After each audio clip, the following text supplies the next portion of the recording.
Alright, hello ladies and gentlemen. Today we have a great game from Mr. Fabiano Marijuana himself. Mr. Marijuana played an absolute masterclass today against the good man, point donator, very nice guy, Daniel-Deac, who has just been donating points to the favourites of this tournament so far. We have d4 from Fabiano Marijuana.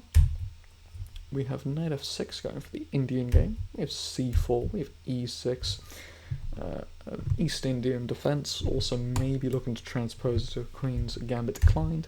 Possibly with knight c3, with bishop b4 going for the Nimzo-Indian. Very nice.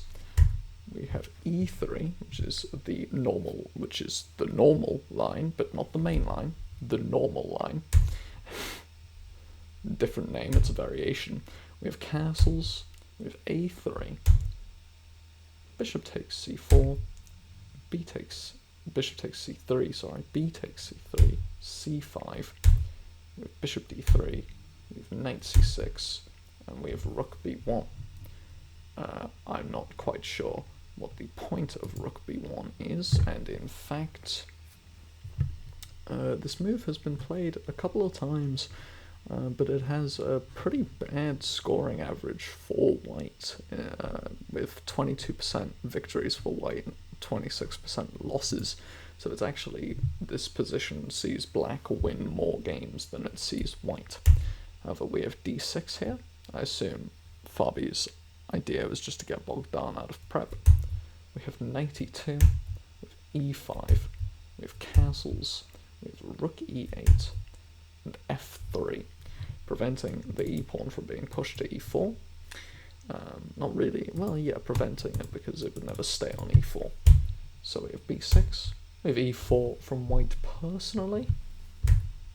C takes d4, c takes d4, knight takes d4, knight takes d4, e takes d4, and bishop g5, pinning the knight to the queen here. Also just developing the bishop very nicely. We have rook e5, bishop h4, queen e7, doubling up on the e-file, taking control of the e-file very nicely, bishop e2, rook a5, rook b3, we have bishop a6, pinning this pawn somewhat superficially, but still, pinning the pawn, putting pressure on the pawn. We have queen takes d4, queen e5, offering a queen trade. Fabi offers the queen trade back to Bogdan, but on his own terms.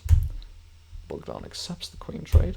We have rook takes d4, we have knight e8, bishop e1, attacking the rook, asking the rook where it's going to go. The rook makes its mind up and decides to go to c5.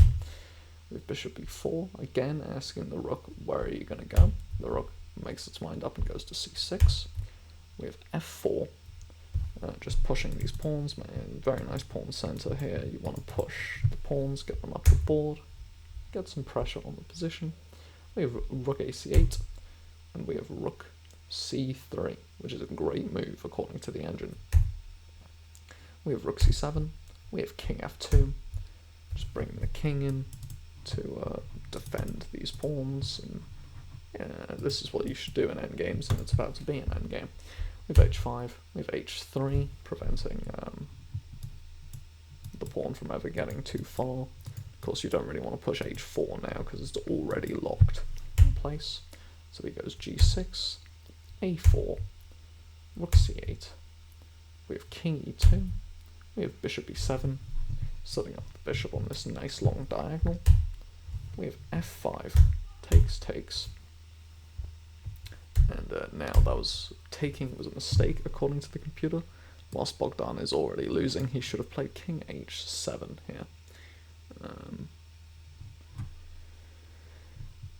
which puts him in a slightly better position than what he actually played in the game, which was g takes f5 with e takes f5 and knight f6 here.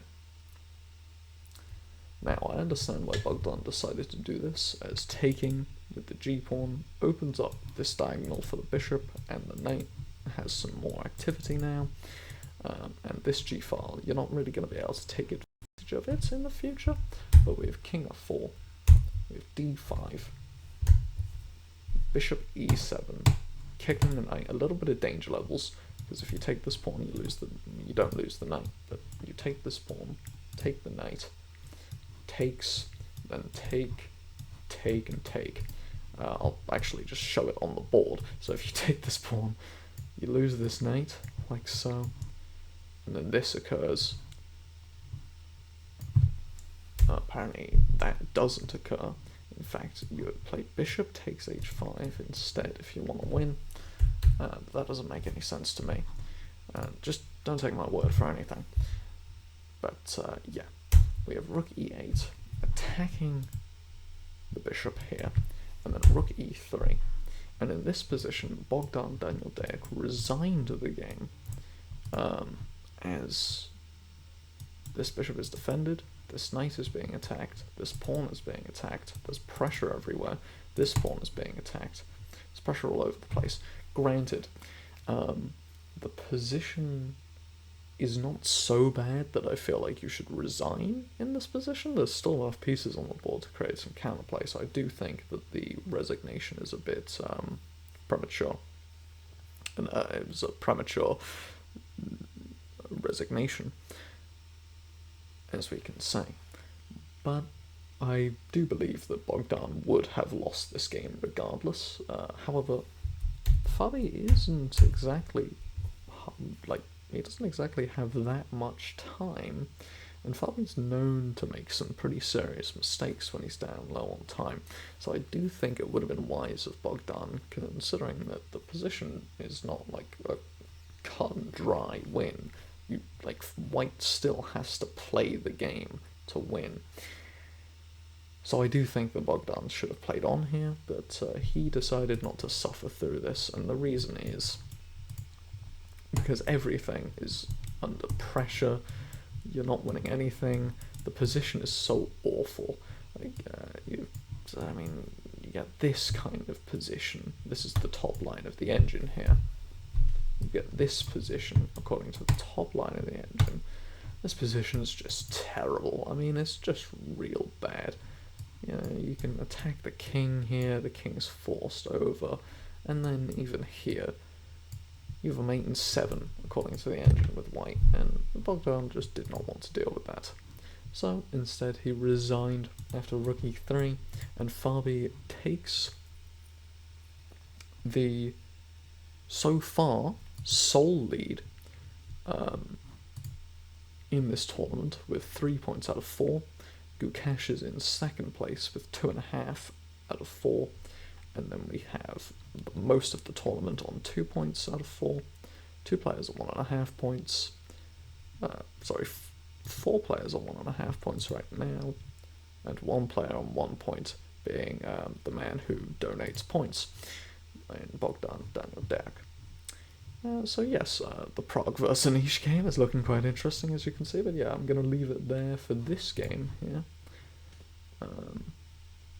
So yeah, if you did enjoy it, please do leave a like, please do leave a subscription, please do leave a comment, please do leave a dislike if you hated it, please do, I don't know, send me money.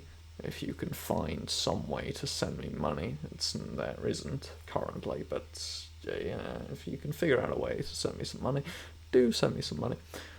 And yeah, have a good one.